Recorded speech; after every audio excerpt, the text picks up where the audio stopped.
तो हाय बच्चों, आज हम सीखेंगे अपने इस वीडियो में ओम के नियम से संबंधित कुछ श्रेणियां हैं उसे।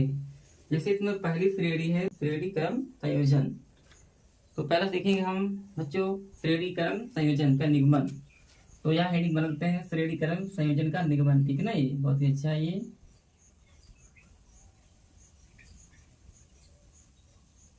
श्रेणी क्रम संयोजन का निगमन का निगमन। ठीक है, हम क्या करेंगे, श्रेणी क्रम संयोजन का करेंगे निगमन करेंगे। ठीक, बहुत ही अच्छा टॉपिक है। इससे जो है अच्छे अंक आते हैं, 3 नंबर के आते हैं। चलिए शुरू करते हैं, ठीक, देर न करते हुए। तो यहाँ लिखेंगे ओम के नियम से। ठीक है ना, पहला क्या है ये, ओम का नियम से, ओम के नियम से। अब बताओ फटाफट ओम का नियम क्या है। ओम का नियम है वीर, V बराबर IR। क्या है, ओम का नियम है, एग्जाम में बहुत आता है, ध्यान रखना। अब देखो ये क्या है, वोल्ट है, ये क्या है, विद्युत धारा की हमारा रेजिस्टेंस है, प्रतिरोध है। ठीक है, तो हम क्या करेंगे, अलग अलग भी लेंगे और इसका अलग अलग प्रतिरोध आएगा। ठीक, तो उसमें पहला यहीं से बनाओ, V बराबर IR। ठीक है, ये मान लो क्वेश्चन नंबर हमारा क्या है, पहला है। ऐसे करेंगे हम, V1 करेंगे, ये क्या हो जाएगा, IR1 हो जाएगा। ठीक है, ये दूसरा हो गया। इसके बाद तीसरा, चौथा, पांचवा, दूसरा ऐसे लेते रहेंगे। ठीक है, इसके बाद दूसरा V2 बराबर क्या हो जाएगा, IR2 हो जाएगा। तीसरा समीकरण छोटा सा। इसके बाद करेंगे V3, यहाँ आएगा IR3, ये बना चौथा समीकरण। ठीक, अब हम कुल निकालेंगे विभवांतर। क्या करेंगे, यहाँ पर लिखेंगे कुल है विभवांतर। V बराबर लिखेंगे हम V1 plus V2 plus V3, अगर और है तो V3 डॉट डॉट Vn तक। ठीक है, लेकिन यहाँ 3 है, 1 यहीं से 1 2 3 1 2 3 तक। ठीक है ना। अब क्या करेंगे, इसी में इसको मान लो पांचवा। ठीक है ना, ये पांचवा इक्वेशन है, तो हम क्या करेंगे, पांचवे में सभी का मान रखेंगे। ठीक है ना, ये ऐसे लिख लो, यहाँ पर समीकरण है 5 में 1 2 3 4 का मान रखने पर, चारों का मान रखने पर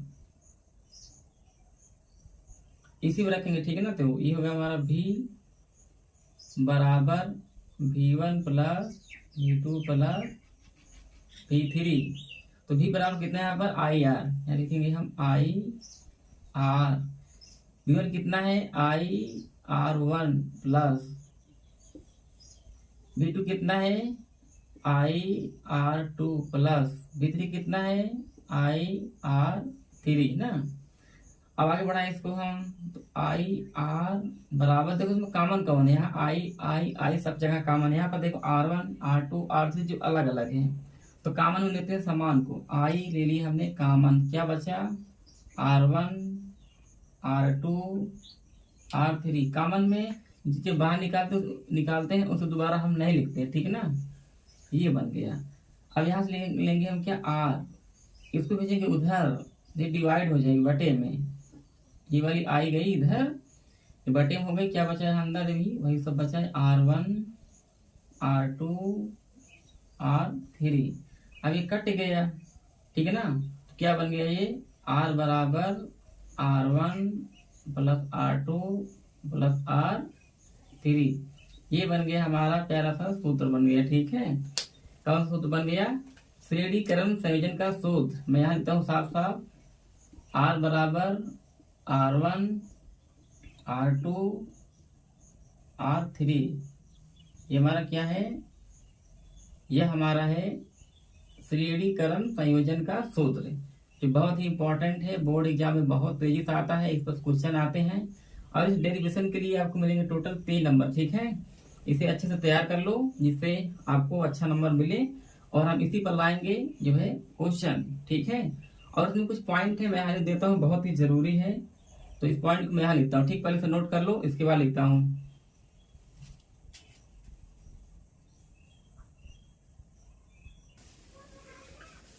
तो देखिए हमने इसके कुछ पॉइंटों को लिख दिया जो बहुत ही जरूरी है, जिससे आप समझ सके इसमें क्या पहले पॉइंट है।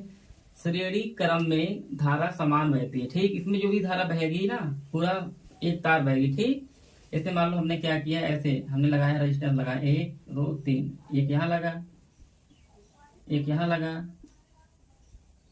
ऐसे, ठीक ना। यहाँ पर ये पहला R1, ये रहा दूसरा R2, ये रहा तीसरा R3। तो प्रतिरोध में सब कैसे लगे हैं, क्रम में लगे हैं, तो धारा कैसी बहेगी, समान बहेगी, ठीक। धारा समान बहेगी। अगर यहाँ 10 वोल्ट या 10 वोल्ट जो है करंट जा रही, तो सब में 10-10 वोल्ट जाएगा, ठीक है ना। इसमें भी सब में ऐसे होके जाएगी 10-10 वोल्ट, तो ये समान बहेगी, इसका मतलब ये है।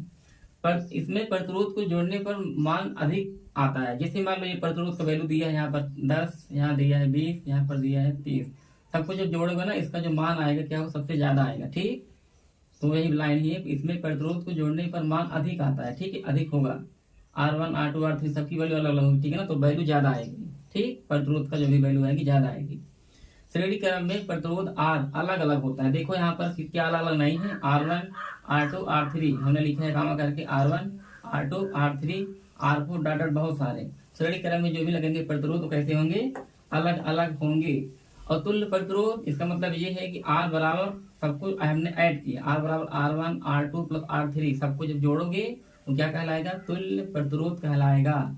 सभी प्रतिरोधों का योग ही क्या कहलाएगा, तुल्य प्रतिरोध। तो ऐसे वीडियो दोस्तों पाने के लिए हमारे चैनल को क्या करें, लाइक कर दें और सब्सक्राइब भी कर लें, और अपने दोस्तों के पास ये वीडियो जरूर शेयर करें, जिससे वो यूपी बोर्ड 2025 में, ठीक है, अच्छा अंक प्राप्त कर सके। 3 से ये भी ज्यादा आते हैं थ्योरी में, और डेरिवेशन में भी आते हैं। और इस पर अब जो क्या करेंगे हम, अगला जो वीडियो आएगा इस पर सवाल आएगा, ठीक, जिससे आप लगा सको अच्छे से और बोर्ड एग्जाम में अच्छा नंबर पा सको। Thank you.